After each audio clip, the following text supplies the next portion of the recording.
The message arrived on a cold morning at Terran Command Headquarters. Admiral Elena Korsakov stood in the communications center, watching the holographic display flicker to life.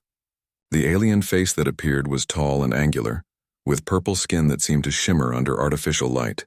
4 eyes blinked in sequence as the creature spoke. "I am High Executor Vral Thun of the Calrathian Galactic Empire," the alien announced. His voice carried the weight of authority that came from ruling thousands of worlds. "We are informing you of Imperial Decree 7743. The 12 star systems you call the border worlds now fall under our expansion zone. You have 30 standard days to evacuate all human presence. Failure to comply will result in forced integration into the Empire." The message ended abruptly. The communication center fell silent. Technicians looked at each other nervously. Some whispered. Others simply stared at their screens. Elena had seen war before. She had fought pirates in the outer colonies and put down 3 separate rebellions. But this was different. The Calrathian Empire controlled 47 star systems. They commanded thousands of different alien species. Their military had existed for 10,000 years, longer than human civilization itself. "Admiral?" her second-in-command asked. Commander James Park stood beside her, his dark eyes reflecting the glow of the displays. "What are your orders?" Elena turned away from the hologram. She walked to the large window that overlooked Earth. The blue planet turned slowly below, peaceful and unaware of the threat that had just arrived. Somewhere down there, people were eating breakfast, going to work, playing with their children. They had no idea that an empire spanning half the galaxy had just demanded humanity abandon 12 worlds. "Schedule an emergency meeting with the Colonial Council and the Defense Committee," Elena said quietly. "Then prepare the Third Fleet for deployment. We're going to the border." "The Third Fleet?" Park's voice rose slightly. "Admiral, that's our newest dreadnought and 40 support ships. If we move them to the border, the Calrathians might see it as aggression." Elena turned to face him. Her gray eyes were cold and steady. "Commander, they just told us to abandon our homes. They've already decided we're insignificant. Let them see what we think of their ultimatum." The next morning, Elena sat in a conference room with 12 holographic projections. Each one represented a colonial governor from the border worlds. They were angry, frightened, and looking to her for answers. "They can't just take our worlds," Governor Ramirez said. She led the colony on Theta 7, a mining world with 3 million people. "We've been there for 70 years. We built those cities. We raised our children there. The Empire doesn't care," Ambassador Shelar said. The Federation observer had joined the meeting to provide context. She was a slim creature with silver skin and too many fingers. "The Calrathians have done this to 40 other species. You either join them or you leave. Those are the only options they give." "What happens if we refuse?" asked Governor Chen from Delta Station. Shelar's expression was difficult to read, but her tone was clear. "No one has ever refused them. They have weapons that can crack planets, ships that can block out stars. The last species that resisted was the Vorlathi. The Empire destroyed their homeworld as a lesson. 3 billion dead in an afternoon." The room fell silent. Elena could see the fear spreading across the governor's faces. They were civilians, not soldiers. They had families to protect. "Admiral Korsakov," Governor Ramirez said slowly, "what does Terran Command recommend?" Elena stood up. She had been thinking about this question all night. She had reviewed every military report, every tactical analysis, every probability calculation. The numbers were clear. Humanity had 200 years of space travel. The Calrathians had 10,000. Earth had maybe 500 military ships. The Empire had fleets beyond counting, but she had also studied human history. She knew what her species was capable of when pushed into a corner. "We fight," Elena said simply. The governors erupted in protest. Voices overlapped, some shouting, others pleading. Ambassador Shelar simply stared at Elena as if she had gone insane. "You can't be serious," Governor Chen said. "They'll destroy us." "Maybe," Elena admitted. "But I've read the reports on the Empire. They're big. They're old. They're powerful. But they haven't fought a real war in 3,000 years. Every species they've encountered either ran away or surrendered immediately. They don't know how to fight an enemy that refuses to lose." "And you think we can refuse?" Ramirez asked. "I think we're human," Elena said. "We spent 10,000 years fighting each other over every scrap of land and resources on Earth. We nearly destroyed ourselves 3 times before we reached the stars. We're not good at a lot of things, but we're very good at fighting. Park brought up a tactical display. It showed the border region, with human colonies marked in blue and the Empire's territory in red. The difference in size was frightening. Even if we wanted to fight, how would we do it? One governor asked. Elena pointed at the display.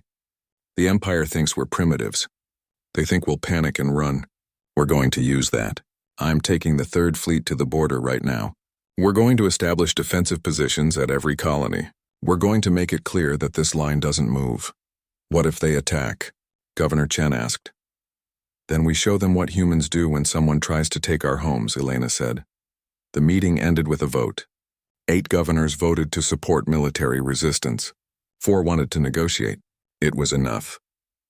Terran Command had authorization to defend the border. 3 days later, Elena stood on the bridge of the dreadnought Indomitable. The massive ship was the pride of the Terran fleet, bristling with weapons and armor. Around her, 40 other ships moved in formation. Cruisers and destroyers and carriers filled with fighter craft. They emerged from faster-than-light travel at the border beacon, a massive station that marked the edge of human space. The beacon's lights pulsed in the darkness, a statement that humanity claimed this territory. Admiral, we're receiving another transmission from the Calrathians, the communications officer reported. Put it through, Elena ordered. High Executive Vral Thun appeared again. This time his 4 eyes narrowed when he saw her uniform. You're making a mistake, human. Our fleets are gathering. Our strength is beyond your comprehension. Leave now while you still can. Elena stepped forward, making sure the camera captured her clearly. Behind her, the bridge crew worked at their stations, calm and professional. She wanted the Empire to see that humans weren't afraid. High Executor, I am Admiral Elena Korsakov of Terran Command. You have demanded we abandon our colonies. We refuse. The border worlds are sovereign human territory. Any attempt to cross this line will be considered an act of war. This is your only warning. Turn back or discover why humanity doesn't yield. She cut the transmission before he could respond. Park approached her quietly. Admiral, that was the Calrathian Galactic Empire. They've never been refused before. They're going to come for us now. Elena looked out at the stars. Somewhere out there, the Empire was watching. They were probably laughing, thinking humanity had signed its own death warrant. Let them come, she said softly. The line holds here. The Indomitable's engines hummed with power. Around the fleet, defensive drones deployed. Sensor arrays swept the darkness. Every ship went to combat readiness. The border was drawn. The ultimatum was rejected. Whatever happened next would echo across the galaxy for generations. Elena didn't know if humanity could win this fight, but she knew with absolute certainty that they would fight it anyway. That was what humans did. They stood at the edge of the impossible and dared it to push them back. The galaxy was about to learn a lesson it had forgotten over 10,000 years of peace. Some species would run from overwhelming force. Some would negotiate. Some would surrender. Humans did none of these things. They simply drew a line and said no. 29 days passed. The Calrathian Empire kept its word. On the morning of the 30th day, sensors across the border lit up with contacts. 300 ships emerged from faster-than-light travel in the Theta 7 system. Captain Marcus Webb stood on the bridge of the destroyer Defiant, watching the sensor display fill with red markers. Each marker represented a Calrathian warship. They came in neat formations, massive vessels that dwarfed his single destroyer. The smallest of their ships was twice the size of the Defiant. Captain, we're being hailed, his communications officer reported. The young woman's voice stayed steady, but Webb could see her hands shaking slightly. Put it through. The Calrathian fleet commander appeared on screen. He was shorter than High Executor Vral Thun, with darker purple skin marked by ritual scars. His name translated as something close to war leader Krathna. Human vessel, you are violating Imperial expansion protocols. Power down your weapons and prepare to be boarded. Your crew will be relocated to a processing center. Resistance is futile and will result in your destruction. Webb looked around his bridge. He saw 19 crew members, most of them young, all of them volunteers who had asked to serve on border patrol. They knew what they were signing up for. They knew the risks. War leader Krathna. Webb replied calmly, You are violating sovereign Terran space. This system is under the protection of Terran Command. This is your only warning. Turn your fleet around and leave. Krathna's expression changed. For a moment, Webb saw genuine confusion on the alien's face. Then the war leader began to laugh. The sound was harsh and grating through the translator. "One ship," Krathna said between laughs. "One tiny ship threatens 300 Imperial vessels. Your species is even more foolish than we believed. We will take your ship as a trophy. Your bravery, while misguided, deserves to be remembered." "My bravery?" Webb smiled, though there was no humor in it. "War leader, I'm not brave. I'm just human. There's a difference." He cut the transmission and turned to his crew. "Weapons, what's our status?" "All railgun arrays charged and ready, Captain," the weapons officer reported. Lieutenant Sarah Chen had designed half the systems on this ship herself. "We're locked onto priority targets. Helm, emergency burn on my mark. Navigation, plot micro jumps for hit and run." The Calrathian fleet began moving forward. They came slowly, confidently. 300 ships advancing on one destroyer. They didn't even bother with battle formations. This wasn't a fight. This was an execution. "Captain, they're charging weapons," the tactical officer called out. "Wait for it," Webb said quietly. The Calrathians closed to 20,000 kilometers. Their lead ships began targeting solutions. Webb could see the weapon signatures building on his sensors. "Now," he said simply. The Defiant opened fire. Humanity had been building weapons for thousands of years. They started with rocks and sticks, moved to swords and arrows, invented gunpowder and missiles and nuclear weapons. When they reached the stars, they brought that same violent creativity with them. The railgun was an old concept, simple physics applied with human determination. Accelerate a solid projectile to impossible speeds and let kinetic energy do the rest. No warheads needed. No explosives. Just pure momentum transfer. The Defiant's experimental arrays fired 30 rounds per second. Each round was a depleted uranium slug the size of a fist, traveling at 3% the speed of light. At that speed, even the smallest projectile hit with the force of a small nuclear weapon. The Calrathian shields had been designed to stop energy weapons and missiles. They weren't designed for solid projectiles moving at relativistic speeds. The first volley hit 6 ships simultaneously. Shields flickered and collapsed. Armor meant nothing. The slugs punched through hulls, vaporizing everything in their path. 2 ships exploded outright. 4 more lost power and began drifting, trailing atmosphere and debris. "Evasive maneuvers," Webb ordered. The Defiant's engine screamed as the destroyer broke away from its position. Calrathian return fire lit up the space where they had been moments before. "Targets acquired," Chen reported. Firing, another volley. Another 6 ships crippled or destroyed. The Calrathians had never faced weapons like this. Their doctrine assumed energy shields could protect them. Their tactics relied on overwhelming firepower from large, slow-moving capital ships. The Defiant was small, fast, and hitting far above its weight class. "Captain," detecting massive energy spike, the sensor officer called out. "They're bringing their dreadnoughts forward." Webb checked the display. 4 massive ships, each one the size of a city, were moving to engage. Their weapons could turn a planet into ash. One hit would vaporize the Defiant. "Time to leave," Webb said. "Navigation, execute microjump. Take us to Rally Point Delta." The Defiant vanished into faster-than-light travel, leaving the stunned Calrathian fleet behind. War leader Krathna stared at the tactical display in disbelief. 12 ships destroyed, 28 more damaged. All from one human destroyer, impossible. "Pursue that ship," he ordered. "All vessels converge on its last known vector." War leader, "We're detecting multiple new contacts," his sensor operator reported. 100, 200, 400 contacts and rising. Krathna felt something he hadn't experienced in 300 years of military service: fear. The human Third Fleet emerged from stealth.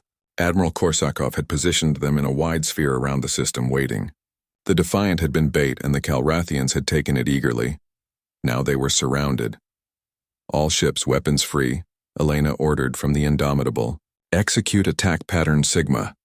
The battle that followed was brutal and short. The Calrathian fleet had numbers, but the humans had planned every second of this engagement. Destroyers equipped with railguns swept the flanks. Cruisers launched swarms of missiles that overwhelmed point defenses.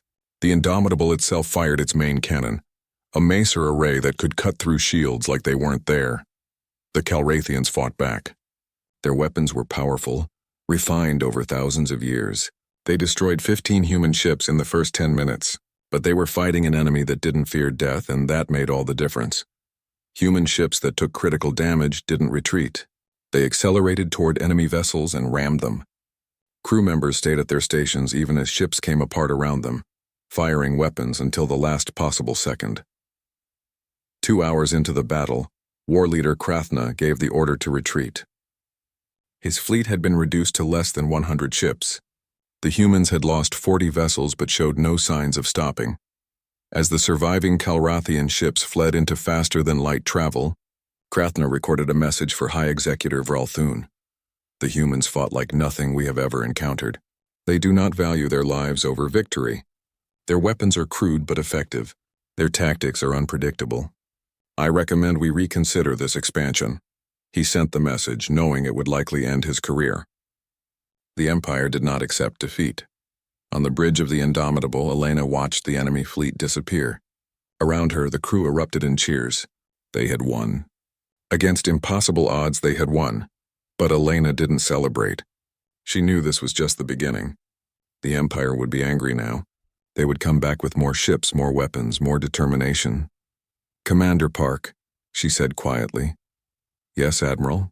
Get me Terran command. Tell them we need every ship, every weapon, every soldier we can spare. The Empire will return, and when they do, they won't underestimate us again."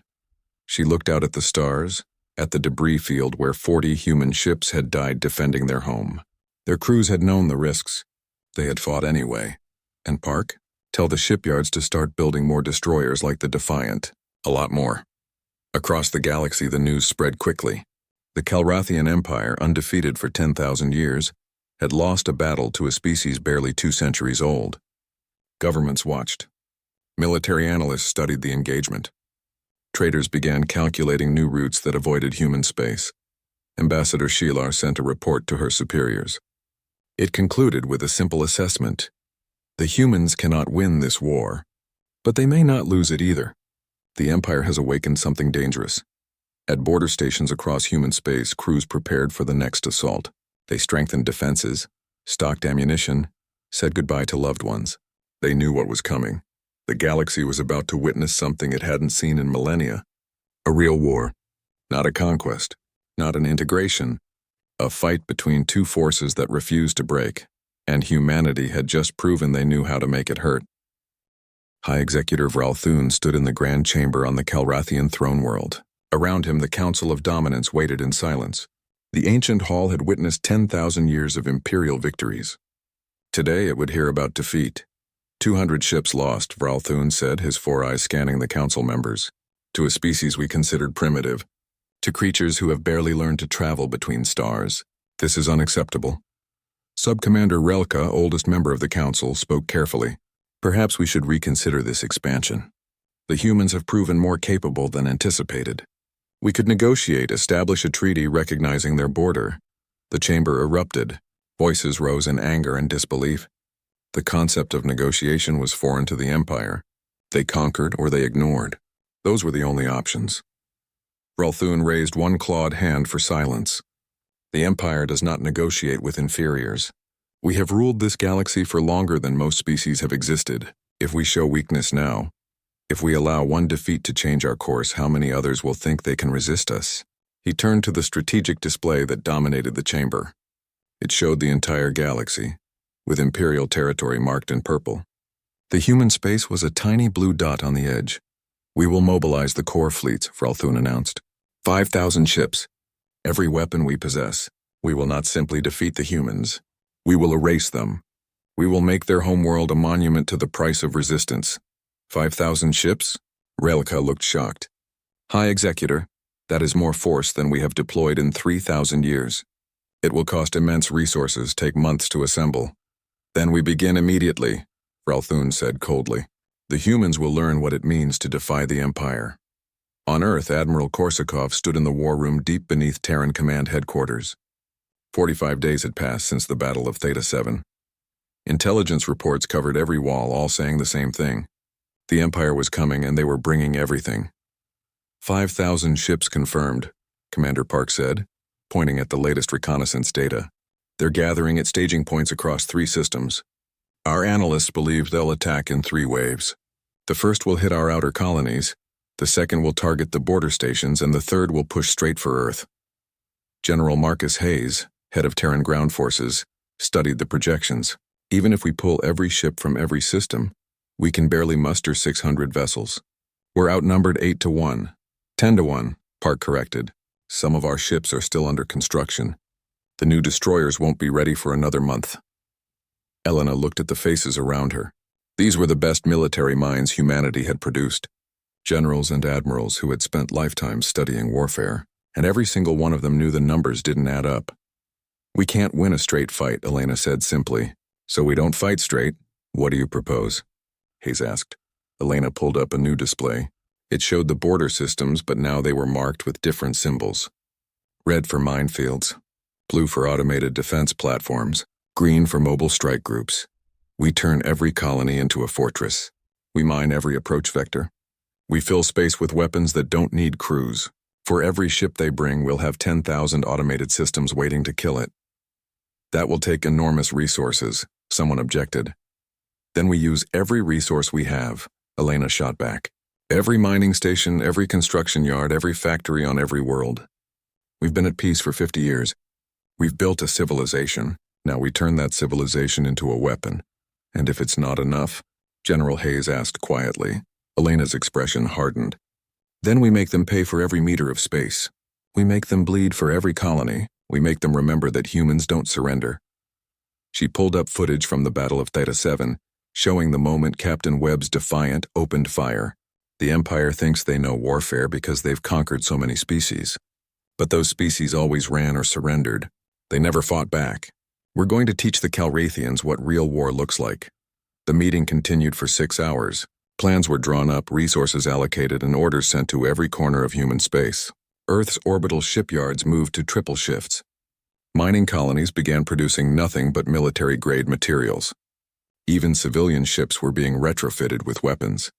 In the Theta 7 colony, Governor Ramirez addressed her people through a planet-wide broadcast. 3 million faces looked up at screens listening.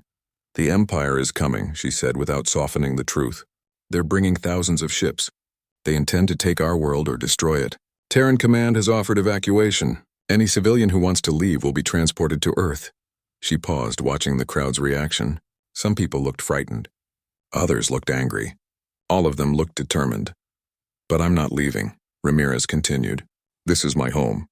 I raised my daughter here. I buried my husband in the cemetery on the northern continent.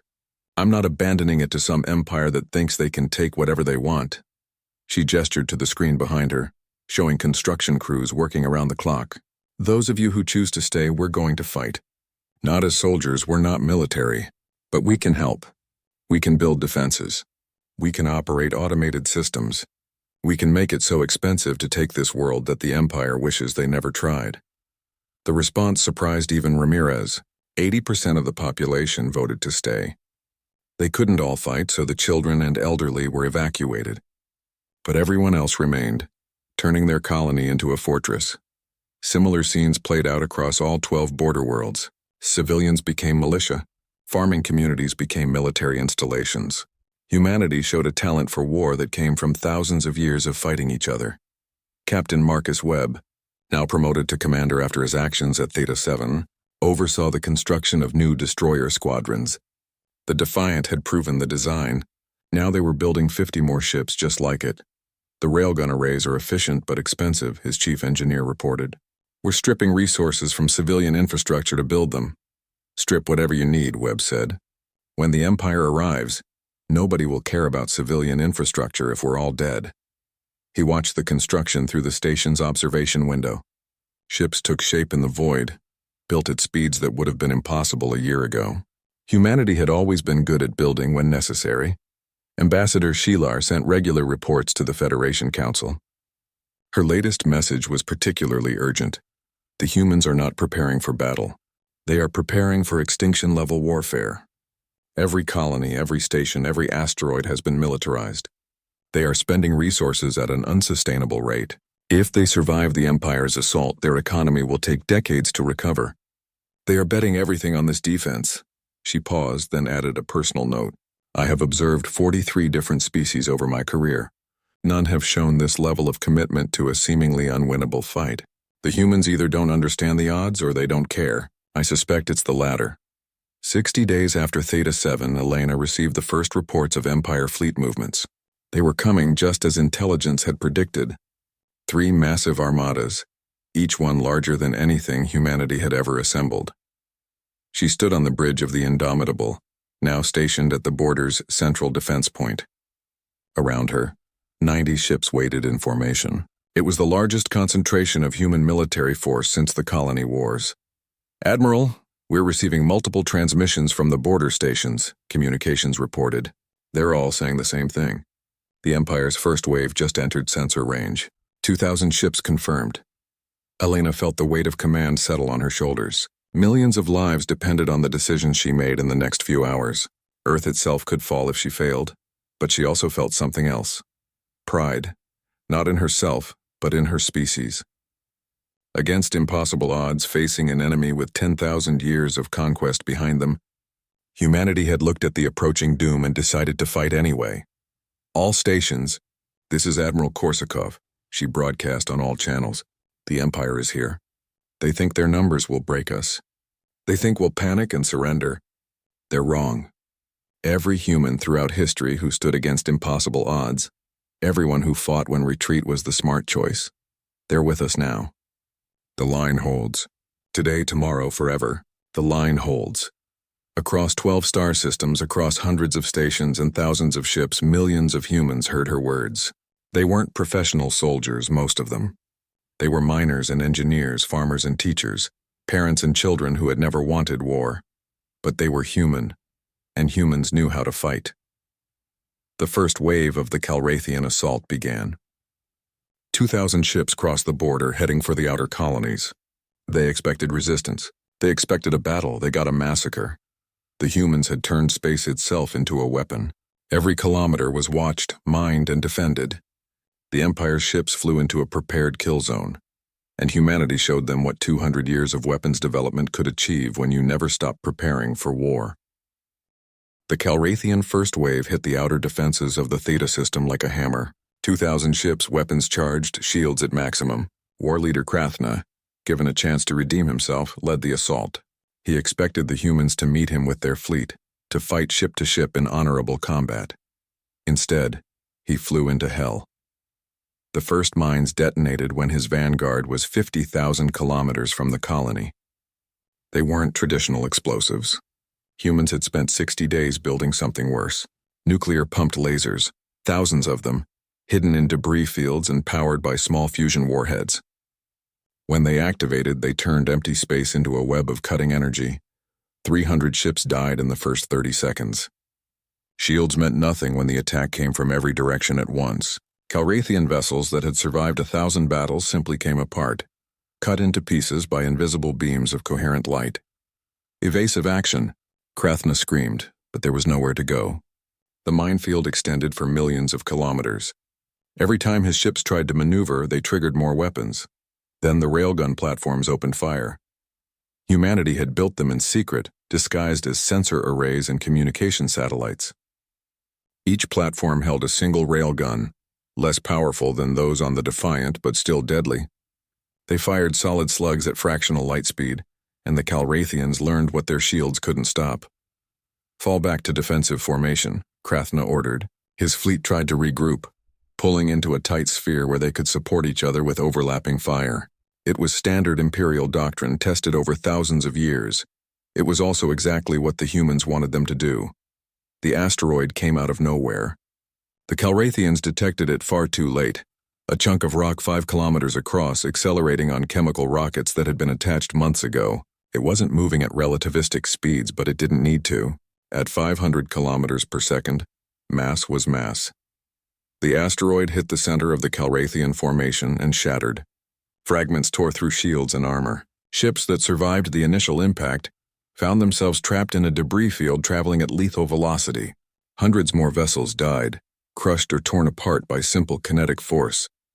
Commander Webb watched from his destroyer, now part of Strike Group Delta. 50 ships, small and fast, positioned throughout the system.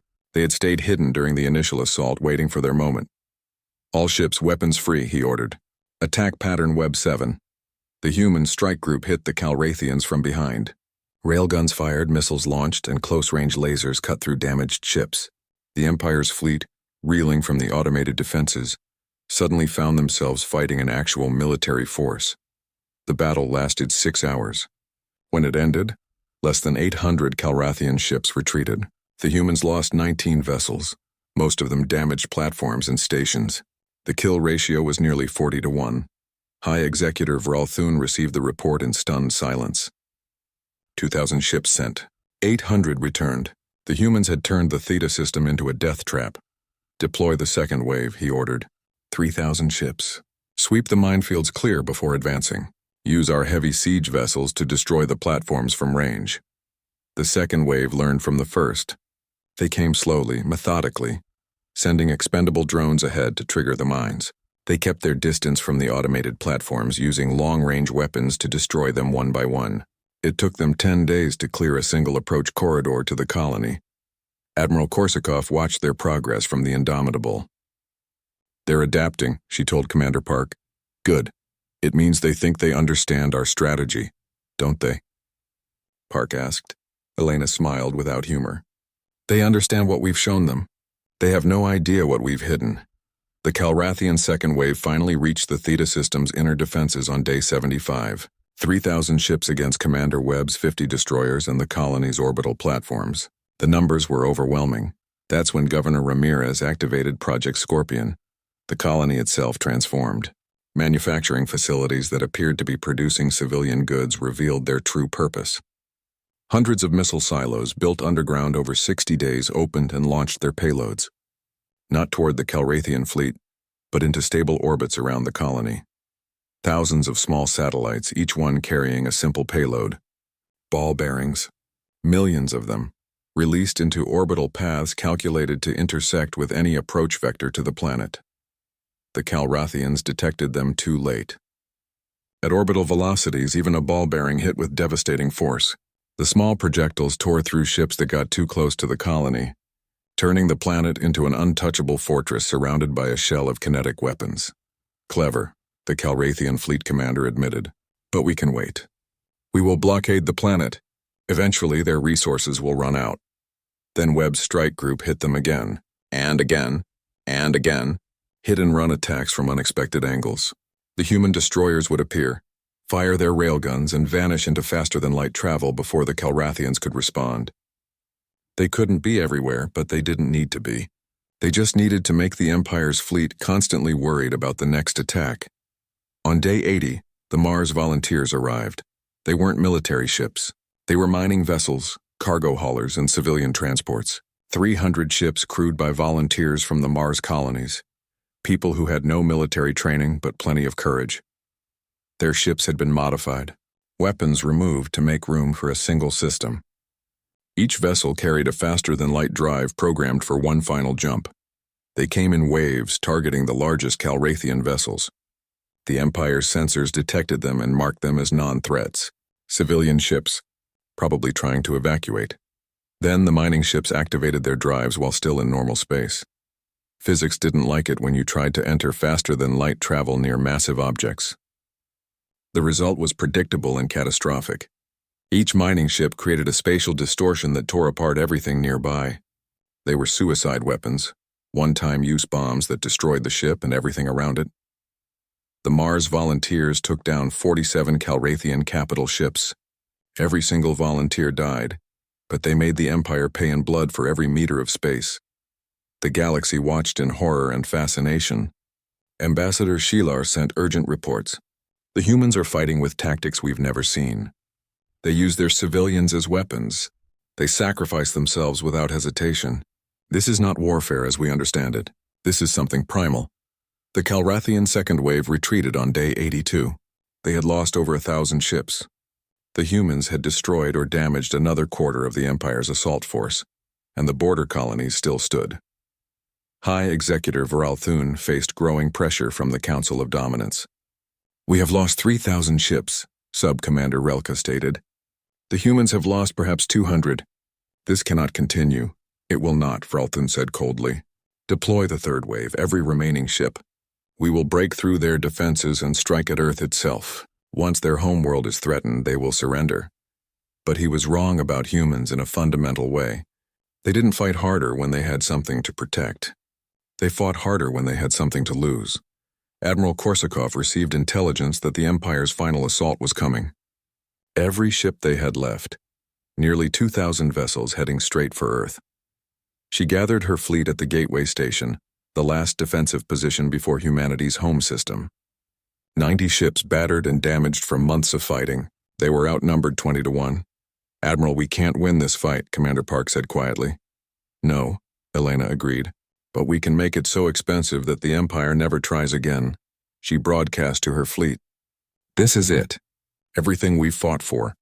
Everyone who died at Theta and Delta and Mars, it all comes down to this. Behind us is Earth. 4 billion people who don't know how close they came to extinction. Ahead of us is an empire that thinks conquest is their right." She paused, looking at the faces on the screens.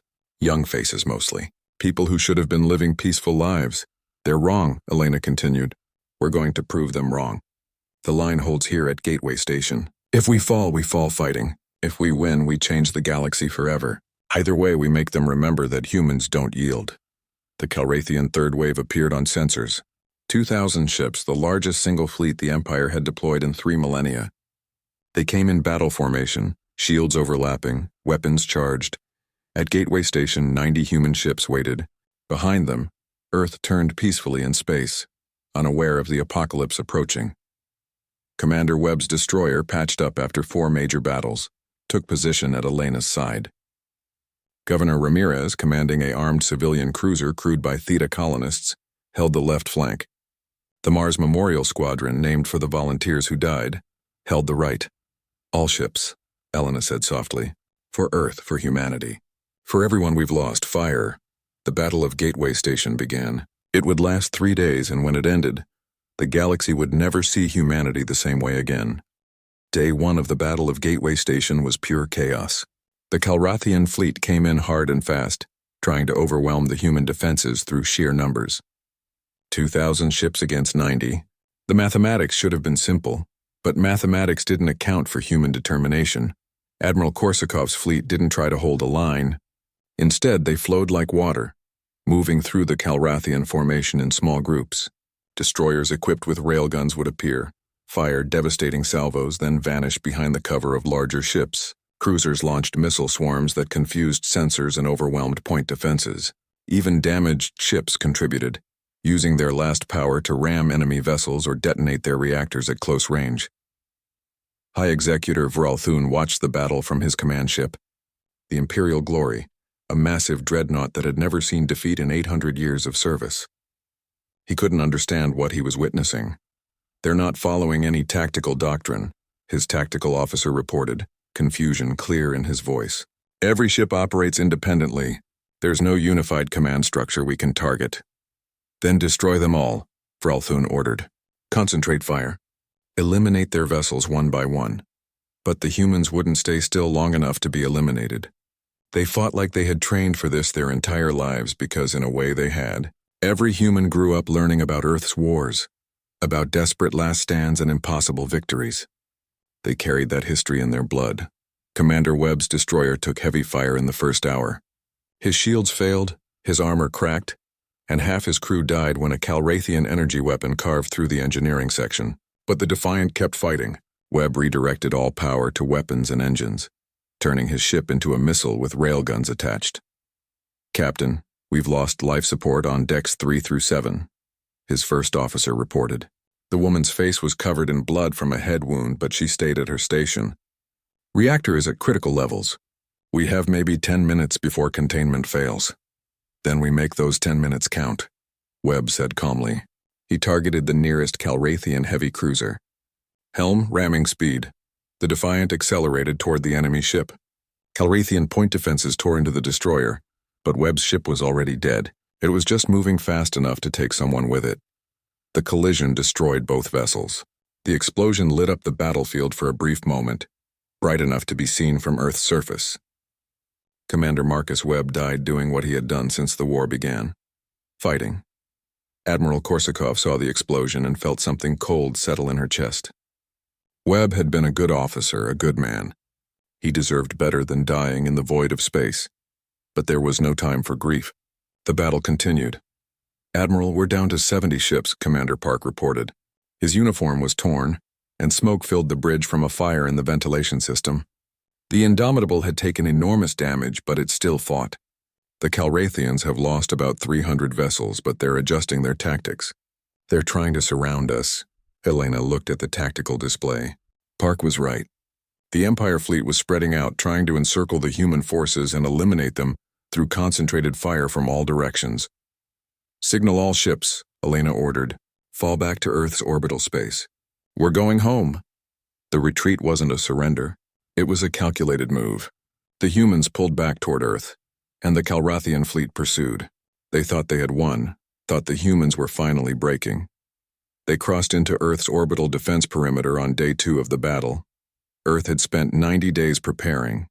Every orbital station had been armed. Every satellite had been repurposed. The moon's construction facilities had been building weapons platforms around the clock. Earth itself had transformed from a peaceful world into a fortress. When the Calrathian fleet entered firing range, the entire planet opened fire.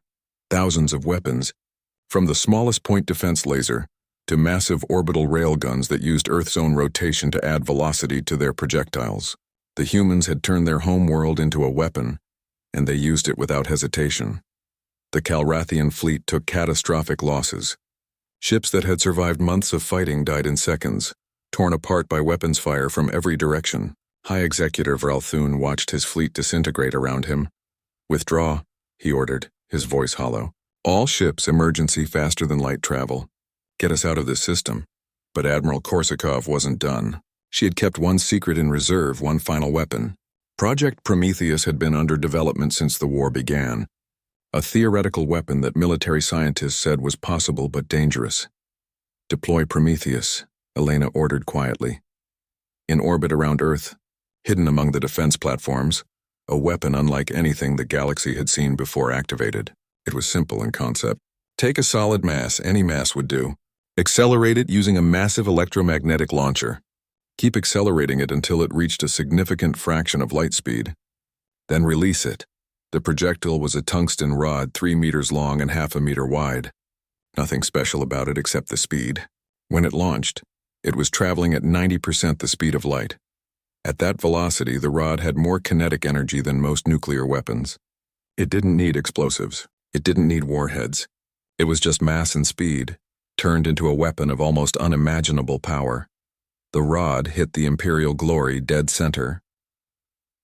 High Executor Vralthun had one moment to realize what was happening. Then physics took over. The impact released energy equivalent to a large nuclear weapon, but concentrated into a much smaller point. The Imperial Glory, a ship that had survived 800 years of warfare, simply ceased to exist. The shockwave from the impact spread outward, crippling or destroying every ship within 10,000 kilometers. The Calrathian fleet broke completely. Nearly half their remaining ships were destroyed or damaged beyond repair. The survivors fled, jumping to faster-than-light travel in panic, abandoning their dead and wounded. Admiral Korsakov stood on the ruined bridge of the Indomitable. Around her, the crew was silent. They had won, but the cost had been terrible. 70 human ships had entered the Battle of Gateway Station. 15 survived, all heavily damaged. "Admiral, we're receiving transmissions from the Calrathian remnants," communications reported. "They're requesting terms of surrender." Elena closed her eyes for a moment. Surrender. The empire that had ruled the galaxy for 10,000 years was asking humanity for terms. "Tell them we want a formal treaty," she said. "Recognition of all human borders. Reparations for the colonies they damaged. And a guarantee they will never cross our space again." The treaty was signed 3 weeks later on Earth. High Executor Vralthun was dead, killed when his ship was destroyed. The new leadership of the Calrathian Empire came in person to sign what would be known as the Treaty of Terra. Ambassador Shilar attended as a neutral witness. She watched as the empire that had conquered countless worlds formally recognized the sovereignty of humanity. "It should have been impossible. How?" she asked Elena after the ceremony. "You were outnumbered, outgunned, facing an enemy with thousands of years of experience. How did you win?" Elena looked out at Earth, the blue planet turning peacefully below. We didn't have a choice, she said simply. They demanded we abandon our homes. What were we supposed to do? Run? Surrender? That's not what humans do. But the cost, Shilar pressed. Thousands dead. Entire fleets destroyed. Colonies damaged. Was it worth it? Yes, Elena said without hesitation. Because now everyone knows. You can't take human territory. You can't force us to leave. You can't make us surrender. The border is sacred. It holds always. The galaxy learned that lesson well. News of humanity's victory spread quickly. Other species looked at their own borders differently now. The Calrathians had been the strongest empire in known space, and a young species barely 2 centuries into space travel had stopped them cold. At Gateway Station, where the final battle had been fought, humanity built a monument, a simple structure, listing the names of every ship and every crew member who had died defending Earth. At the top, in letters visible from space, was a single line. The line holds. Commander Webb's name was on that monument, along with thousands of others. The Mars volunteers had their own section, each name accompanied by the phrase, "Greater love has none." Governor Ramirez returned to Theta 7 to rebuild. The colony was damaged but not destroyed. People came back, bringing their families, their dreams, their determination to make a home among the stars. Admiral Elena Korsakov was promoted to Supreme Commander of Terran forces. She spent the rest of her career making sure humanity never forgot the lessons of the war. Never underestimate your enemy. Never give up territory without a fight. And never ever assume someone else will save you. At every border station, every colony, every human outpost in the galaxy, a beacon was placed. Each one broadcast the same message in every known language. This is sovereign Terran territory. The border is clearly marked. Do not cross. Do not test. Do not threaten. We have proven what happens to those who ignore this warning. The line holds here. The Calrathian Empire never recovered its former glory.